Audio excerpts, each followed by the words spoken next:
house breathed, not in the way of settling timbers or sighing drafts, but in a deeper, more insidious rhythm, a pulse that thrummed beneath the floorboards, vibrated in the very marrow of the walls. It was a rhythm I felt more than heard, a tremor that resonated with a primal fear I couldn't quite place. The air itself seemed thick, viscous, clinging to my skin like cobwebs spun from shadows.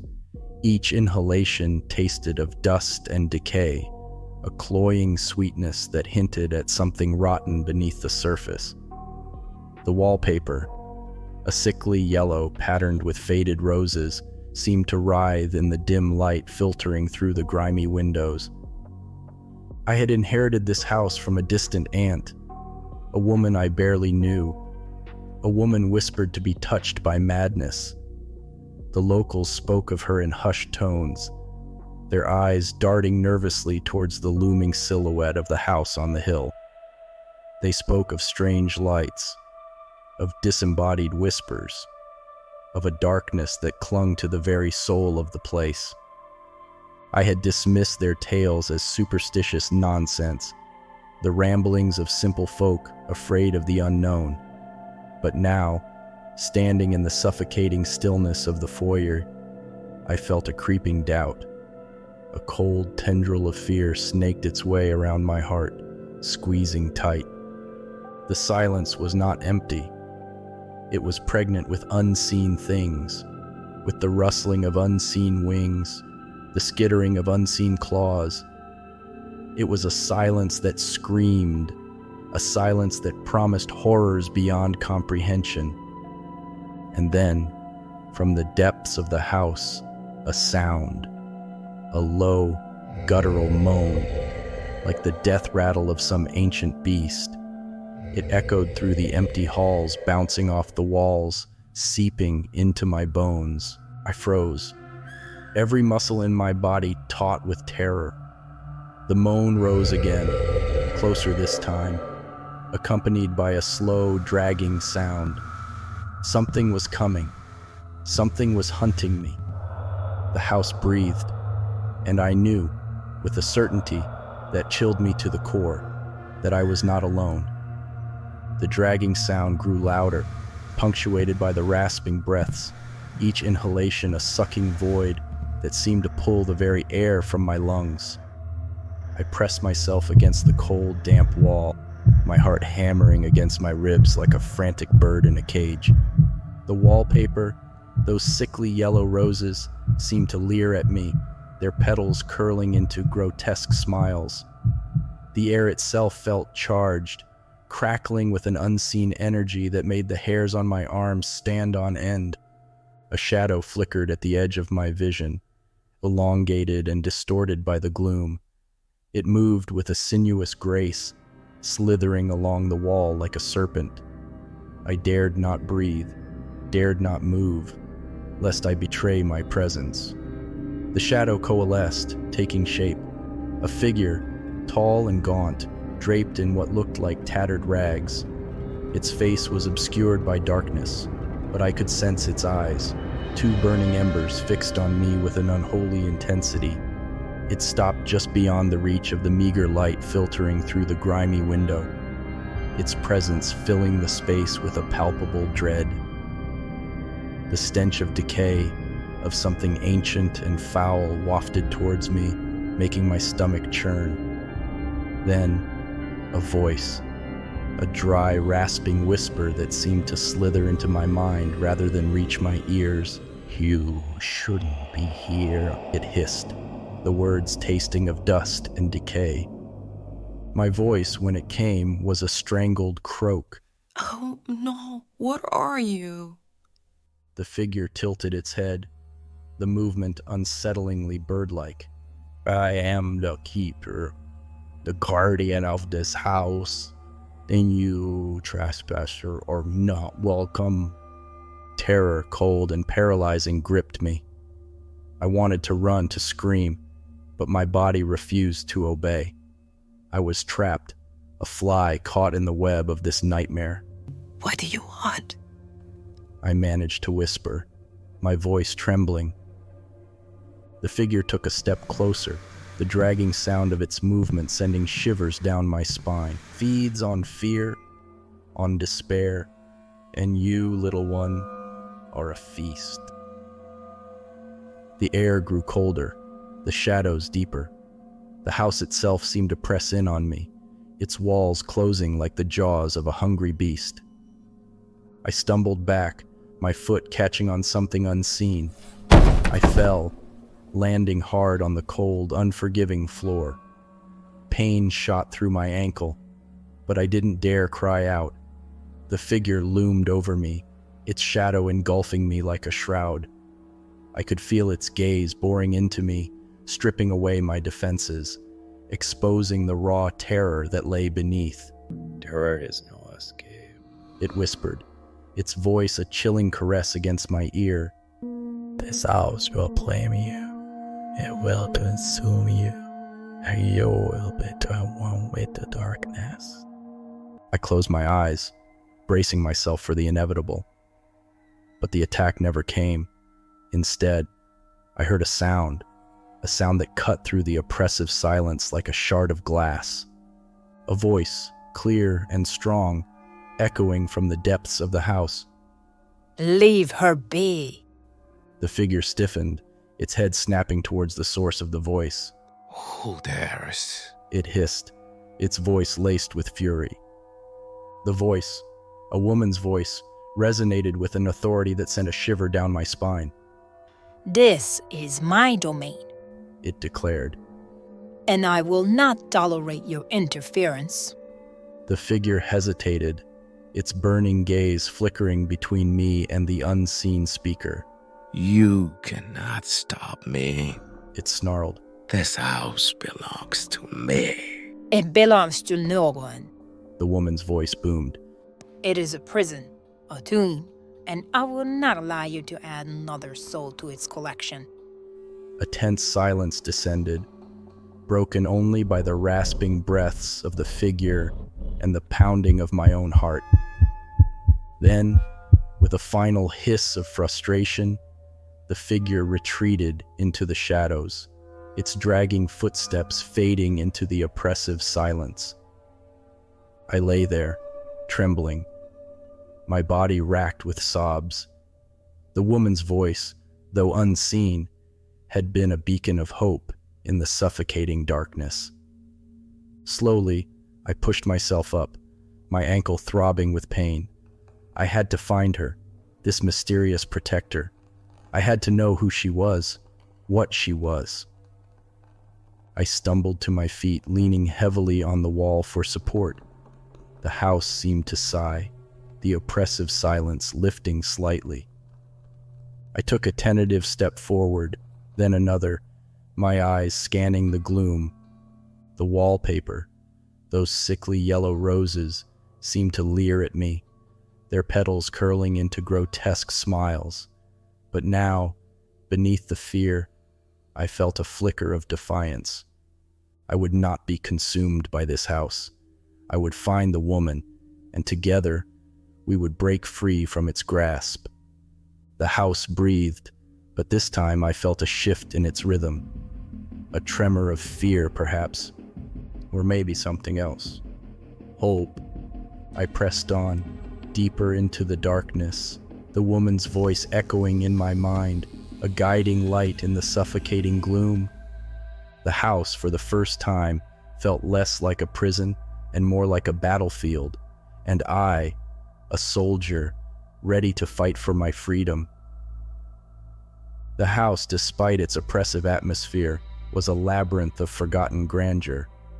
Dust-laden chandeliers hung from vaulted ceilings, their crystals catching the meager light filtering through grimy windows, casting fractured rainbows across the threadbare carpets. Portraits of stern-faced ancestors lined the walls, their eyes seeming to follow my every move, their painted smiles tinged with a chilling mockery. Each room I passed through whispered of a past life, a life lived in opulence and shadowed by secrets. A grand ballroom, its once polished floor now covered in a thick layer of dust, echoed with the ghosts of waltzes and whispered conversations. A library, its shelves groaning under the weight of forgotten tomes, smelled of aged paper and decay, each book a potential portal to a forgotten world. But the woman's voice, a beacon in the suffocating silence, guided me onward.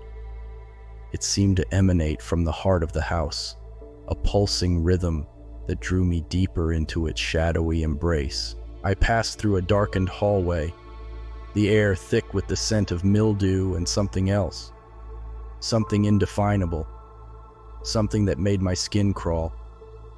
The wallpaper here was peeling, revealing patches of damp plaster beneath. A single flickering gas lamp cast long, distorted shadows that danced and writhed like living things.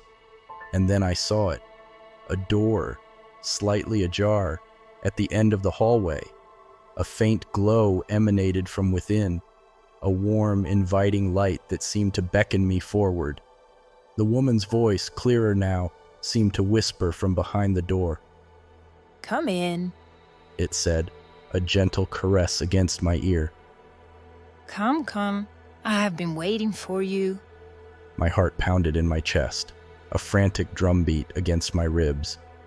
Fear warred with curiosity, with a desperate need to know who this woman was and what she wanted. I took a deep breath, steeling myself, and pushed the door open. The room beyond was small, circular, and bathed in a soft golden light. A fire crackled merrily in a hearth, casting dancing shadows on the walls.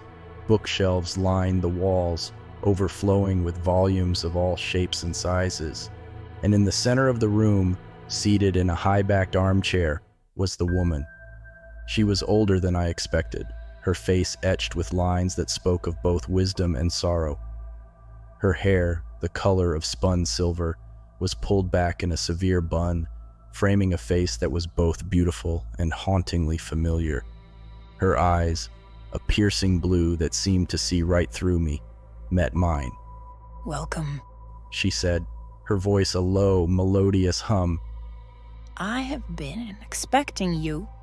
I stood there frozen, unsure of what to say. Don't be afraid. She said, a gentle smile gracing her lips. I won't harm you. In fact, I'm here to help you. Help me? But who are you?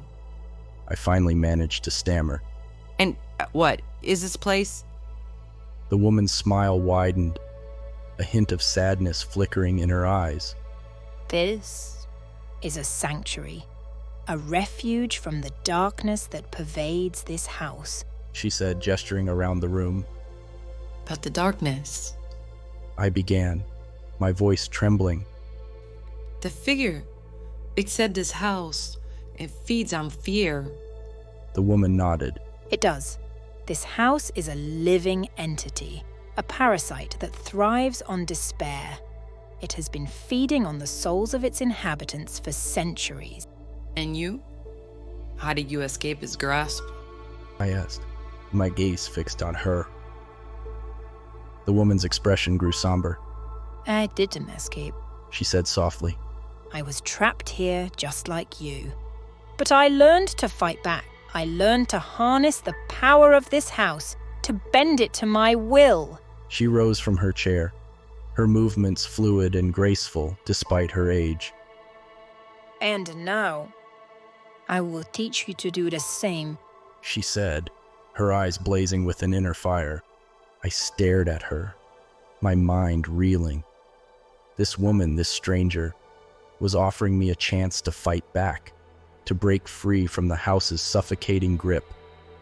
But could I trust her? Could I believe that she truly wanted to help me? The woman seemed to read my thoughts. I know you have doubts, She said, her voice soft but firm. but I assure you, I am your only hope.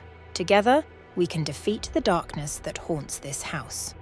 Together, we can be free. Her words, spoken with such conviction, stirred something within me, a flicker of hope that had been dormant for so long. I took a step towards her, my fear giving way to a newfound determination. I'm ready, so teach me. I said, my voice stronger now. The woman smiled, a glimmer of triumph in her eyes. Then let us begin, She said, and as the fire crackled merrily in the hearth, casting dancing shadows on the walls, I knew that my fight for survival had just begun. The woman who introduced herself as Eleanor began my training immediately. The sanctuary, she explained, was a pocket of resistance within the house, a place where its malevolent influence was weakest.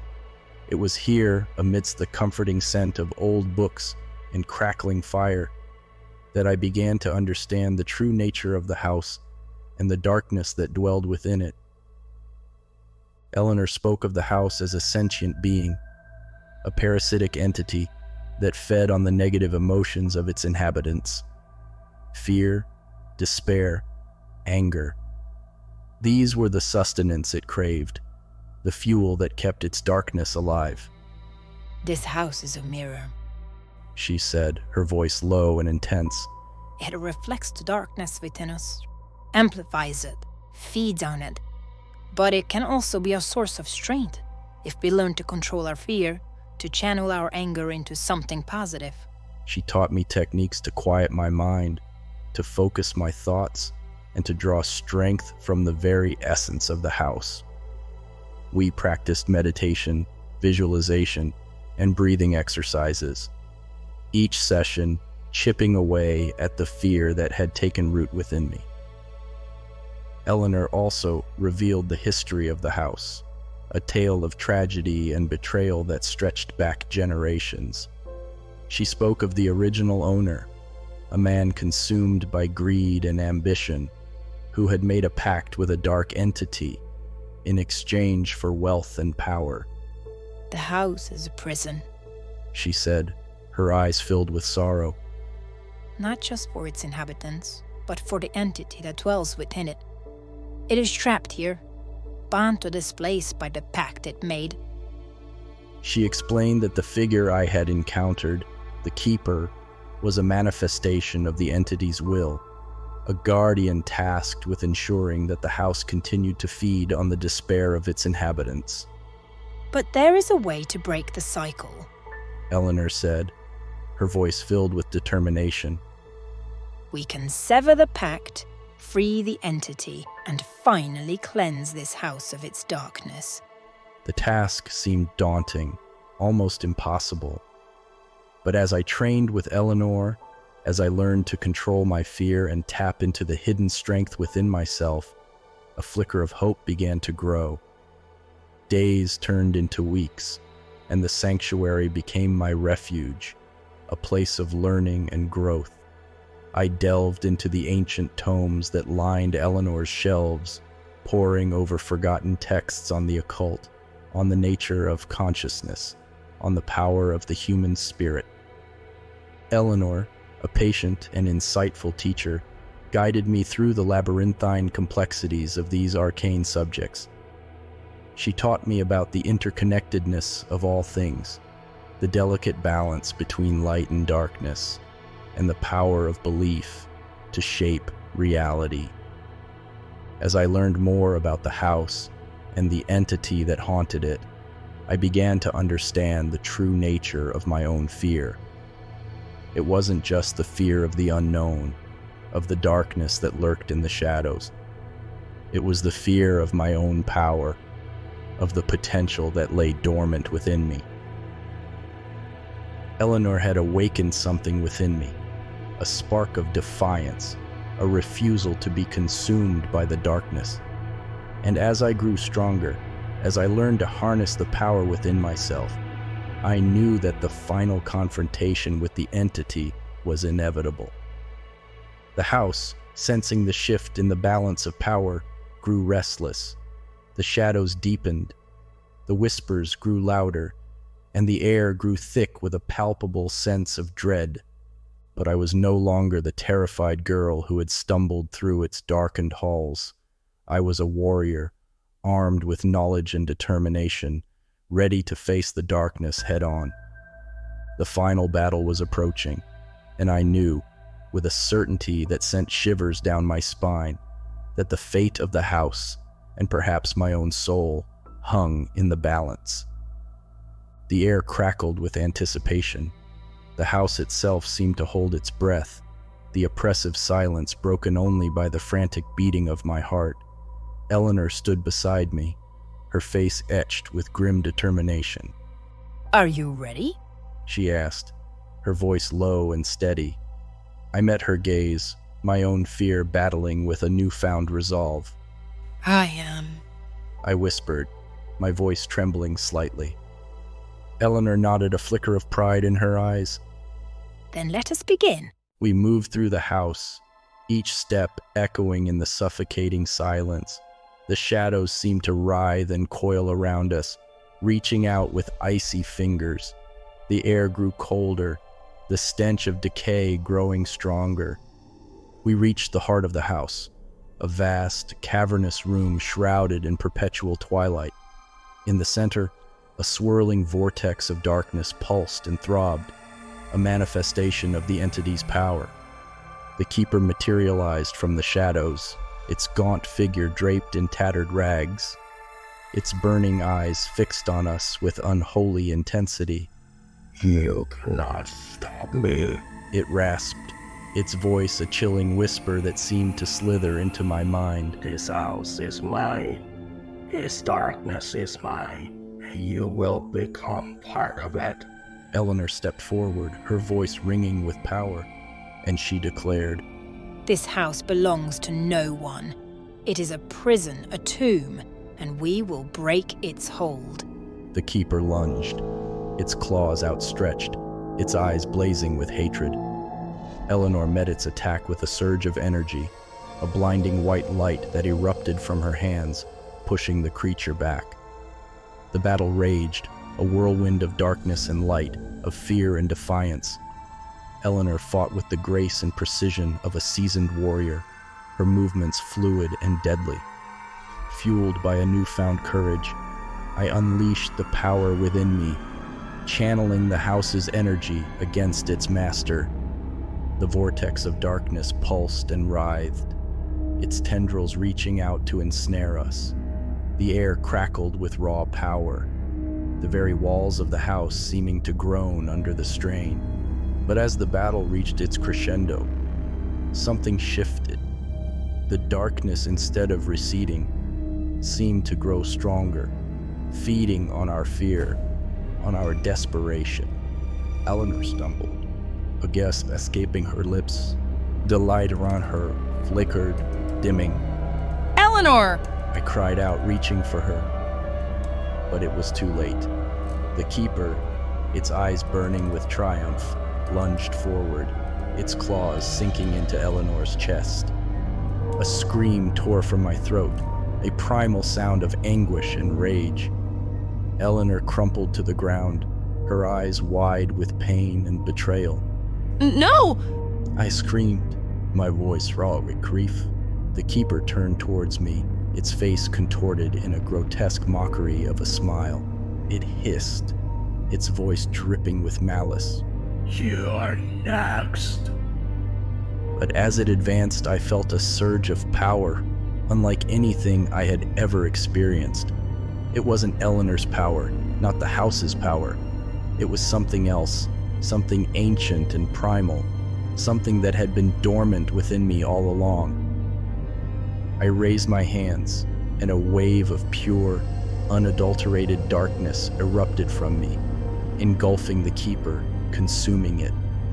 The darkness spread, filling the room, swallowing the house, consuming everything in its path, and then silence. I stood alone in the darkness, the echoes of the battle fading into nothingness. The house was gone, or so I thought. As the darkness receded, I saw it.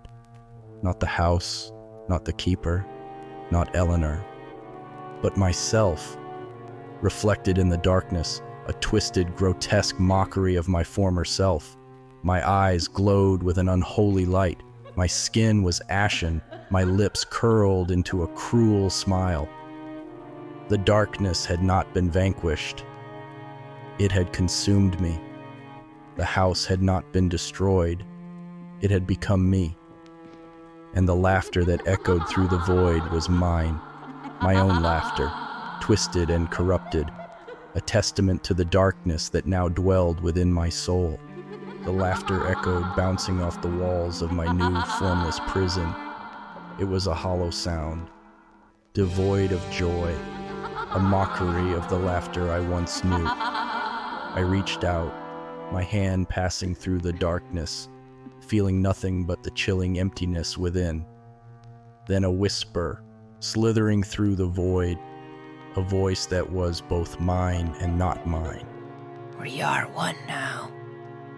The house, the darkness, the entity, they were all part of me now. A grotesque tapestry woven from fear and despair. And as the laughter continued, echoing through the endless night, I knew that this was not an ending, but a beginning of something terrible, something vast and unknowable. The world outside, with its sun and its laughter, seemed a distant memory, a fading dream. Here, in the heart of the darkness, I was home, and the darkness, it seemed, was home in me.